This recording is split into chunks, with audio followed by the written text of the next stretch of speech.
Good afternoon from Busch Gardens, Tampa Bay. We are here today for a media event because today is the very first day of the second annual Beer Fest. And Beer Fest at Busch Gardens runs Saturdays and Sundays from August 17th through September 8th. Lots of different food, lots of different beers. We're just gonna be doing food today. And we're also gonna be looking around, see if we can see anything getting prepared for Hallow Scream, Busch Gardens Halloween event. I'm really excited for Busch Gardens Halloween event. I'm excited for all Halloween events, but let's see what kind of food we can get into inside, and let's see what kind of props we can find for Hallow Scream. Because this is a media event, I did want to give you guys the heads up that everything that we're going to be doing today is provided to us for free. All the food will be free, or at least 10 punches. We have a punch card.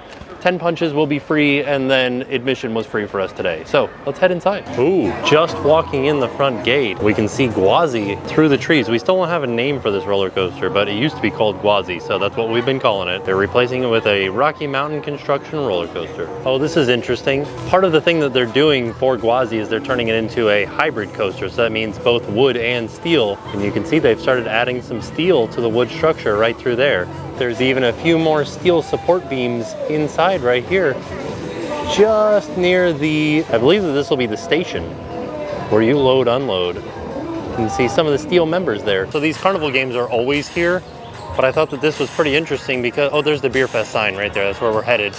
But they have this thing called hang around where you have to hang from a bar for a designated amount of time. 2 minutes, no pull-ups or chin-ups. Your feet just cannot touch the ground. And if you do it, you can win this gigantic sloth. So here's a little bit more information on Beer Fest. We have the 10 item lanyard, which is $50, and we'll kind of work out what the different cost per item would be as if it's worth it or not. But because I'm an annual pass holder, if I were attending this on my own, not during a media event, I could buy a 12 item lanyard for the same price as the 10 item lanyard. And they have various other bourbon tastings and summer wine tastings. So here's a giant board that has all of the different beers that are available at the different booths. So if you're at Right on Stein, they've got all of these beers available. That is a lot of beers. Do you guys see any that you're like, oh, that's my favorite beer? That's what I want right there. I feel like we used to get 312 all the time. I've heard that people really love Key Billy, Voodoo Ranger. Okay, these are all stuff that I've heard of before. Purple Drank, whoa. But then there's a few that I've never heard of before, like the Wizard Wit or Passion of the Heights. Then we've got a map over here that kind of shows you where all of the different booths are. I'm excited. I cannot wait to get maybe some melted munchies or some best bites. I'm just excited for the food. You guys know how it is. And then directly across from that board that had all the beers on it is the Welcome Center where you can buy the different lanyards. Oh yeah, there are just a ton of beer booths all over the place. If you are a fan of beer, this is definitely the place to come. But they do also have a couple of wines at this booth. And here's the price. Craft beers are $9.49 a piece. So I found out a little bit more information. If you buy a beer that is on tap, $9.50 gets you a 20-ounce pour. But if you're buying one that's only available in a can, $9.50 gets you whatever's in the can, usually around 12 to 16 ounces. And then if you're using your lanyard, the lanyard punch gets you a sample size. The sample size that comes with the lanyard is 6 ounces. But as for me, I'm heading in on Best Bites. I'm gonna get literally everything here. All 3 of these because they all sound delicious. Also, we have an amazing view of Gwazi back here. Oh yeah, you can definitely see a lot of the steel structures that have been added there. That's what makes it a hybrid, is steel and wood. So I've already noticed that the price is definitely worth it. 10 items for $50 is $5 a punch, and if each food item is $7, it's already well worth it. So here we go. There was a choice of 3 different sauces. One was a honey mustard, one was a spicy mustard, and one was a basil mayonnaise. They were like, you can pick whatever you want to go with whatever. They had like a build sheet to show how the portions should be laid out, and each one had a specific sauce with it. So I was like, give me that. So I got the mac and cheese bites with the mayonnaise. I got the Reuben croquettes with the spicy mustard, and then I got the cheese curds with the honey mustard, which, I don't know, the people in front of me were asking for ranch, and I think that that would be amazing with any of these. I think any of them would be delicious with ranch, but let's give them a try now. All right, I'm going in with this fried macaroni and cheese first. I'm gonna do it without the sauce and then move over to trying it with the sauce and see how it tastes. Oh, I forgot these have bacon in them. Wow, that is delicious. Oh man, it's so crispy, and it's almost like a beer batter outside. Oh, I put some mayonnaise on it. Let's give it a try. The pesto mayonnaise is a little bit weird with that. It's actually kind of spicy. I didn't expect it to be spicy, but it is. I think I like it by itself. I'm gonna try it with each different sauce too. So this is the, I believe this is the spicy mayonnaise. Well, it's a little bit spicy. It's like a cayenne spice. Let's try this honey mustard. Oh. I forgot that was a maple honey mustard. That was good. I think the people in front of me were right though, that this should have been served with ranch. These bacon mac and cheese bites are really good. The bacon's not very overpowering, and I don't really like macaroni and cheese, but if you guys remember back, our favorite egg roll at Disney was the macaroni and cheese, the bacon macaroni and cheese egg roll, spring roll. And this sort of reminds me of that. It's good. I would eat it again. There's a look at the inside of it. Yeah, I mean, not much to it. There's bacon in there, there's macaroni, there's cheese. That's the way that it is. Time to try these Reuben croquettes. Everything's very hot still, so hopefully I don't burn my mouth. Now that is very strange. Let me see if I can get you a good shot of the inside of this thing. What is going on in there? It's almost like tuna salad, but with Reuben instead. Thought it would be cheese on the inside of there, but it's not. It's almost like mayonnaise inside of there. I don't know that I like that. Maybe it'll be better with one of the sauces. That's pretty good with the spicy mustard, actually. I think that's what I'm gonna eat the last one with. All right, let's give these cheese curds a try. I don't know how you mess this up. Fried cheese curds are amazing. Delicious, delicious. If you guys don't know what fried cheese curds are, just think of fried mozzarella sticks. It's fairly close to that same flavor. A little bit more chewy as far as the cheese goes. Oh, I had it with the maple mustard. Better than I expected. Final verdict between these three, the cheese curds take the cake. They are so good, and this is the best. This maple honey mustard, that's really good. Just imagine honey mustard mixed with maple syrup. Fantastic. And it goes with all three of them too. So if you're getting any of these three, just go with that one. It was my favorite at least. I don't know. You guys can pick your own, but I'm just saying, I liked it. The next food booth that we come to is Tacos on Tap. I think I'm only gonna get one thing here as opposed to everything on the menu. I'm just gonna get that smoked brisket taco. It looks so good. Smoked brisket, citrus chipotle barbecue sauce, shredded pepper jack cheese, and crispy jalapeno strips on corn tortilla. That looks so difficult to eat, but delicious at the same time. Look at all that barbecue sauce. It's hard to even tell, but there are 2 tacos in there. All right, let's give this a try. What a mess. All right, here we go.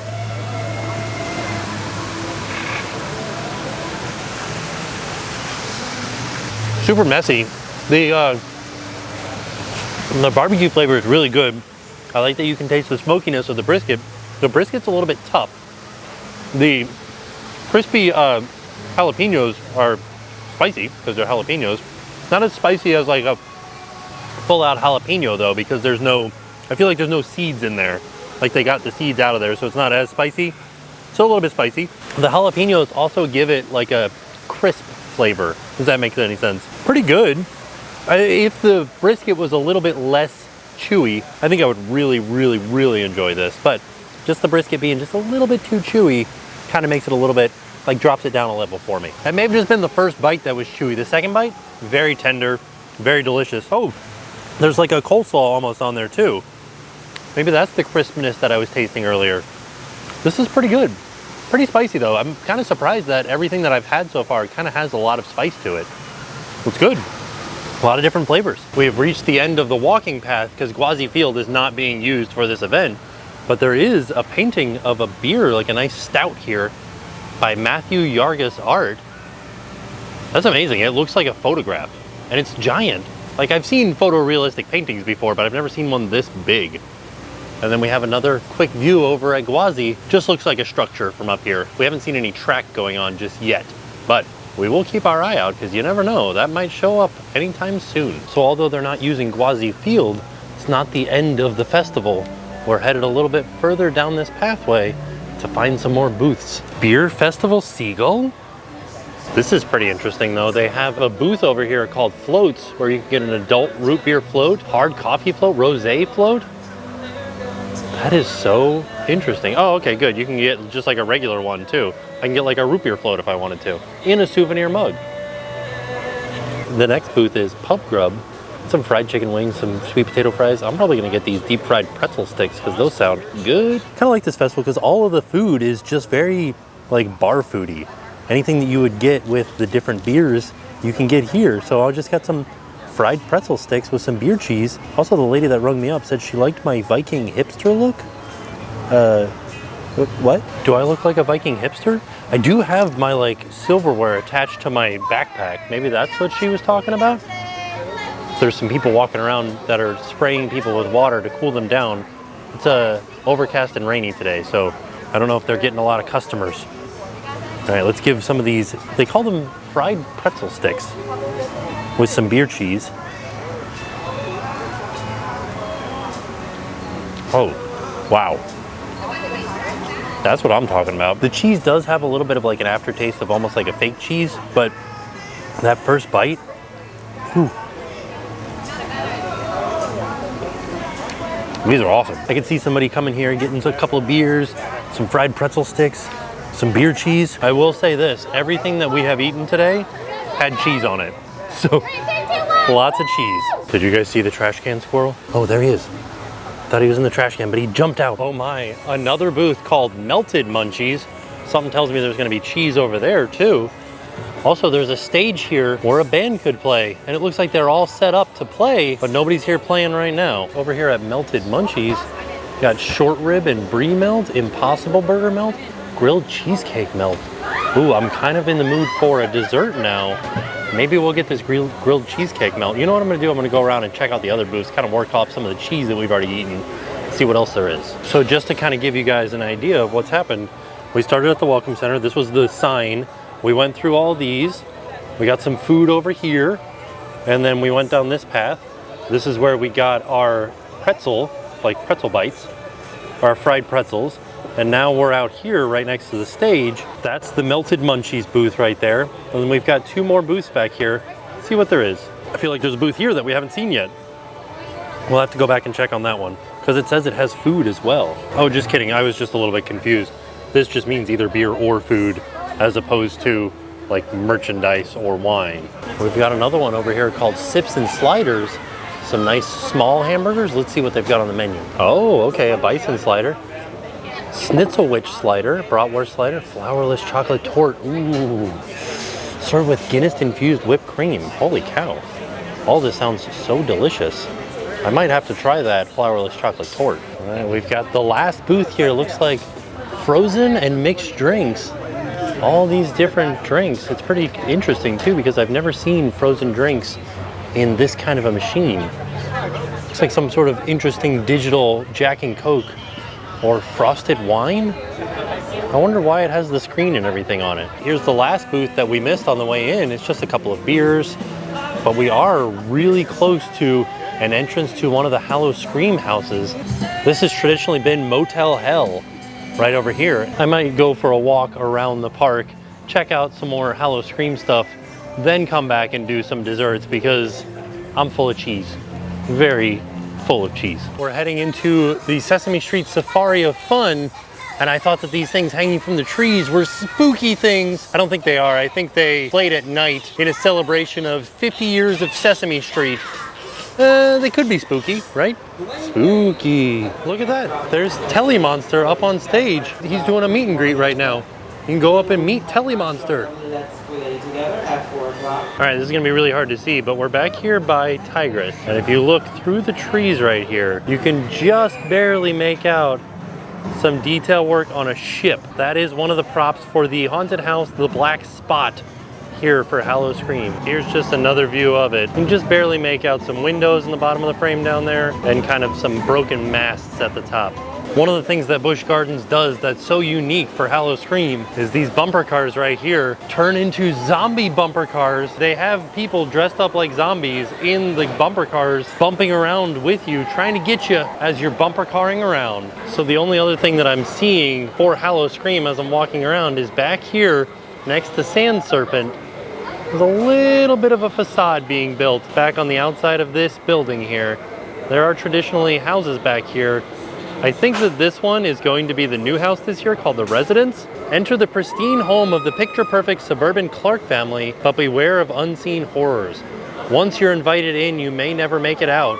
Don't let yourself become the next sacrifice of their sinister devotion. That sounds scary. So although there is only one new house, there are actually 3 brand new scare zones. I have what the descriptions of them are here. One of them is called First Fear. The horrors of Hallow Scream's haunted past are the first fright to greet you, rising from the dead and bringing 20 years of fear back to life. Come face to face with Dr. Living's doom, the vampires from the House of Vane, Trickster, and more. So this is Hallow Scream's 20th anniversary. So right as soon as you come into the park, there's gonna be this scare zone, and they brought all kinds of different characters back. The next new one is called Little Nightmares. Take a creepy walk down memory lane to a bygone era of paper mache masks and homemade costumes, sure to stir up the nightmares of your childhood. That sounds awesome. Like just paper mache masks sound frightening. Halloween Horror Nights had a Halloween house with just a little call to Halloween 3 with the masks. They would jump out at you and go trick or treat, but paper mache masks, like maybe like a fox or something like that, sounds extremely frightening. And the last new one is called Carpe Noctem. The eerie quiet of this gothic Romanian cemetery is shattered by the triumphant screams of vampires and the sobbing moans of their victims. The immersive scare zone even offers guests the opportunity to climb into a coffin to get the feel for the nightlife of the undead. You get to get into a coffin? That sounds awesome. You guys can guarantee that we will have a video from the first night of Hallow Scream. So keep tuned for that. So just to let you guys know, Hallow Scream is running for 22 nights on select dates from September 20th through November 2nd. So usually that means like a Friday, Saturday, Sunday, or like a Thursday, Friday, Saturday, Sunday. But we'll leave a link to the website in the description down below so you guys can check and see what dates are available for Hallow Scream this year. Oh, speaking of scare zones, out here in front of the Moroccan Palace Theater, looks like we've got some stuff set up for a scare zone. Some lights, maybe some strobes. And the cords look like vines. All right, we've walked around the entire park. Now we're back at Beer Fest. Time for some dessert. All right, we're over at Sippin' Sliders. Time to get the flourless chocolate torte. Looks just like a chocolate cake. It's pretty darn delicious, actually. I'm excited to try this. Oh man, that is very thick. Holy cow. That is intensely rich. Good thing I didn't eat a bunch of cheese earlier. It's good though. Let's try it with some of this whipped cream too. Pretty tasty. The cream does kind of cut it a little bit. It's Guinness infused, so it has a little bit of a weird bite to it. I don't know if bite's the right word, but it has a different flavor than regular whipped cream. Well, of course, because it's Guinness infused, but not a lot of Guinness flavor to it, but it does taste slightly different than regular whipped cream. I'd eat this again. Pretty tasty. One more booth that I didn't see on the way in is they have a bourbon tasting experience where you can get a tasting experience of all of these different bourbons for $19.99. As we were leaving, I found a ride height check station. This is actually pretty interesting because it allows whoever's checking their height to go underneath it so you can see just how close you are, or if you make it, or if you need to be a little bit taller. It's also interesting that the Sky Ride is the highest. Under 56 must ride with an adult, so everybody can ride it, but you have to be 56 inches to ride by yourself. So there you have it. That was our trip out to Busch Gardens for Beer Fest, trying a lot of different food. Also, it was very heavy food, so I had a lot of cheese. That dessert that I had, the chocolate torte, flourless chocolate torte, really delicious, but also another thing that was extremely heavy, but it was delicious. So I think that I will be trying that again. All of the different props that are starting to go up for Hallow Scream look amazing. And of course, there wasn't very much to see, but we got to see a little bit. And then the descriptions of the different scare zones and the new house sound awesome. And I think we'll probably be back to check out Beer Fest again because I still got 5 punches left on this card. So come back, try 5 more things. I do have to admit though, if you're not coming for beer, there isn't too much to choose from. There's only a few booths that have food. We went to all the booths except for the melted booth where they had the cheesecake type thing, which is kind of a deceiving name. It's not an actual grilled cheesecake. It is a grilled pound cake with cream cheese in the center. Had it last year, it was delicious. Didn't want to do that this year. Went with the flourless chocolate torte, also delicious.